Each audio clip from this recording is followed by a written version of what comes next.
So he kind of puts it out there. Here's the problem. Here's the warning.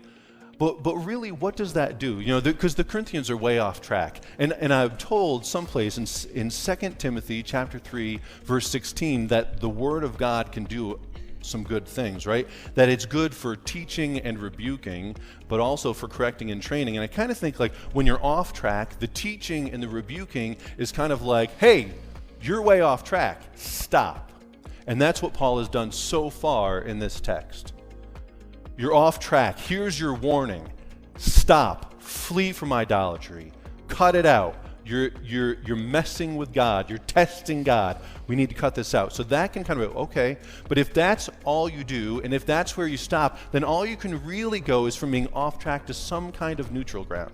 Right? You're not really on track. You're not really heading in the right direction unless you get corrected. Okay, that's what I was doing wrong. Well, what should I do right? And, okay, that's what I should do right. How in the world do I do that? So correcting and training, and how Paul does this is as he talks to the Corinthian church, he comes back to the time that he was with them. He'll say, remember how it was when I was with you and how I lived among you. Pay attention to that. And so he kind of reverts back to the training that they did receive to say, hey, this is kind of the only training I can do through a letter right now is this. But this is the big thing. So he goes on to correct and train in verses 31 through 11:1. So he says, so whatever you eat or drink, whatever you do it all for the glory of God. So that's number one, right? The number one thing, Corinthian church, when you think about what you're living your life for, it's not to please yourself. It's not to put yourself first. It's not to crave evil, right? It's not to lust after the evil things.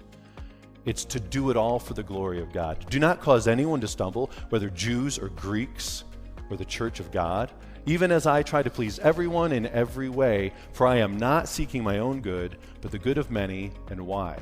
Why does Paul live that way? Why is Paul living in a way to seek the good of everyone else and to put himself last? And it's this, so that they may be saved.